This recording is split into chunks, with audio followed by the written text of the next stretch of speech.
Hi friends, పొరిగింటి పుల్లకో రుచులకు స్వాగతం. ఈరోజు మనము మైసూర్ బోండాలను తయారు చేద్దాం. ముందుగా ఒక మిక్సింగ్ బౌల్ తీసుకొని అందులో ఒక కప్పు పెరుగుని యాడ్ చేసుకోవాలి. ఒక కప్పు పెరుగు వేసుకున్న తర్వాత ఒక అర టీ స్పూన్ ఉప్పుని యాడ్ చేసుకుందాం. అర టీ స్పూన్ సాల్ట్ కూడా వేసుకున్న తర్వాత ఇప్పుడు ఇందులో ఒక కప్పు మైదా పిండిని యాడ్ చేసుకోవాలి. ఒక కప్పు మైదా పిండి కూడా వేసేసాం కదా. ఇప్పుడు ఒక టీ స్పూన్ బేకింగ్ సోడాని యాడ్ చేసుకోవాలి. బేకింగ్ సోడా ఈ రెసిపీకి కొద్దిగా ఎక్కువగానే వేసుకుంటే బోండాలు చాలా స్మూత్గా వస్తాయి. ఇప్పుడు మనం పెరుగులో ఈ బేకింగ్ సోడా, మైదా పిండి, ఉప్పు వేసి బాగా మిక్స్ చేసేసుకోవాలి. ఈ విధంగా బాగా మిక్స్ అయిన తర్వాత మనం పెరుగు వేసుకున్న కప్పుతోనే ఒక కప్పు వాటర్ వేసి పిండిని శుభ్రంగా కలుపుకోవాలి. మరి దోసల పిండిలా కాకుండా, మరి చపాతీ పిండిలా కాకుండా, మధ్యస్థంగా పల్చగా కాకుండా, గట్టిగా కాకుండా ఈ విధంగా కలిపేసి మూత పెట్టి మనం రాత్రంతా నాననిచ్చామంటే మార్నింగ్ బ్రేక్ఫాస్ట్లోకి మన బోండాలు సూపర్గా వస్తాయి. పిండిని ఈ విధంగా శుభ్రంగా కలిపేసి మూత పెట్టి రాత్రంతా నాననివ్వండి. లేదు మీకు అవ్వలేదు అనుకోండి, పిండి కలపడం రాత్రిపూట మర్చిపోయారే అనుకోండి, మార్నింగ్ టిఫిన్ చేయాలి. అప్పుడు ఏం చేస్తారు? టిఫిన్ చేయడానికి ఒక 2 అవర్స్ ముందు పిండిని ఈ విధంగా కలిపేసి పెట్టేసుకోండి. ఇప్పుడు మార్నింగ్ మనం టిఫిన్ చేసే టైంలో స్టవ్ వెలిగించుకొని ఆయిల్ పెట్టుకోవాలి.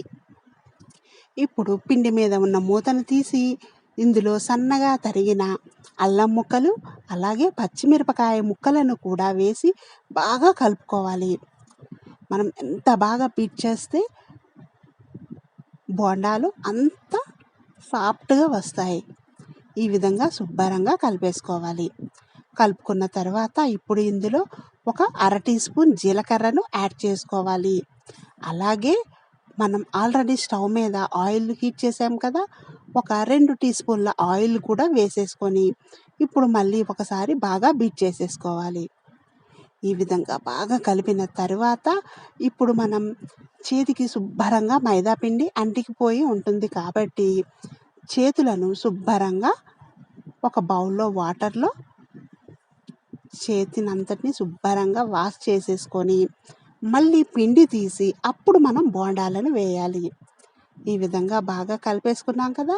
ఇప్పుడు చేతులను శుభ్రంగా కడిగిన తర్వాత మనం కొద్దిగా పిండి ముద్దను తీసుకుందాం. ఎంత బాగా కలిపితే అంత సాఫ్ట్గా వస్తాయి. ఒకసారి ఈ విధంగా ట్రై చేసి చూడండి. చేతులకు ఉండే పిండి మొత్తాన్ని శుభ్రంగా వాష్ చేసిన తర్వాత ఇప్పుడు మనం సైడ్ నుంచి కొద్దిగా పిండి తీసుకొని ఆల్రెడీ మనం స్టవ్ మీద డీప్ ఫ్రైకి ఆయిల్ పెట్టేసాం. స్టవ్ని మనం సిమ్లో పెట్టేసే ఈ ప్రాసెస్ మొత్తాన్ని చేసుకుంటే బోండాలు చక్కగా ఫ్రై అవుతాయి. ఇప్పుడు పిండి ముద్దను తీసిన తర్వాత చూపుడు వేలు, బొటడి వేలు మధ్య నుంచి కొద్దిగా ఆయిల్కి దగ్గరగా వేసామంటే బోండాలు రౌండ్గా వస్తాయి. ఈ విధంగా చూడండి, రౌండ్గా చాలా చక్కగా మంచి గోల్డెన్ బ్రౌన్ కలర్లో బాగా ఫ్రై అయిపోయాయి. ఇలా ఫ్రై అయిన తర్వాత వాటిని తీసి పక్కన ప్లేట్లో పెట్టేసుకోవడమే.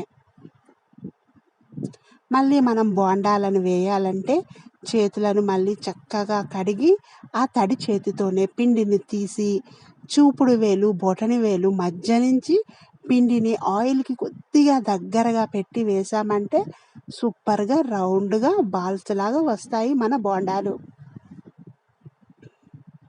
అంతే, ఈ విధంగా ట్రై చేయండి.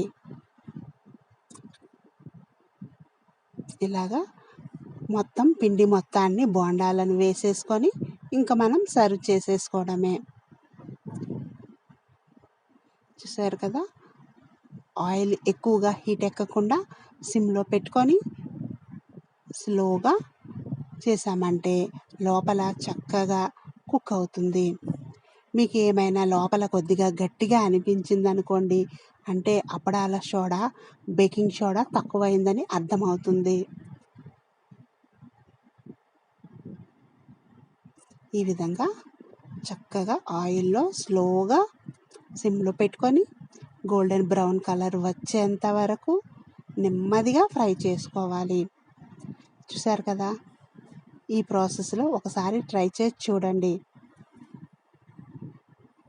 మీకు కానీ బాగా కుదిరినట్టయితే మీ ఫ్రెండ్స్కి, రిలేటివ్స్కి షేర్ చేయండి. ఈ విధంగా బోండాలన్నింటినీ ఫ్రై చేసి సర్వింగ్ ప్లేట్లో పెట్టుకొని ఇంకా మనం సర్వ్ చేసేయడమే. చాలా టేస్టీగా ఉంటాయి. అందులోనూ మనం పల్లీ చట్నీతో కానీ కొబ్బరి చట్నీతో కానీ తిన్నామంటే చాలా బాగుంటుంది. ఒకసారి ఈ విధంగా ట్రై చేయండి. సాఫ్ట్గా సూపర్గా వస్తాయి. అందులోనూ మనం నైట్ అంతా నానబెట్టాం కాబట్టి చాలా సాఫ్ట్గా ఉన్నాయి. ఇప్పుడు పల్లీ చట్నీతో తింటే సూపర్గా అద్దిరిపోతుంది మన మైసూర్ బోండా. చాలా సింపుల్గా అయ్యింది కదా. Thank you.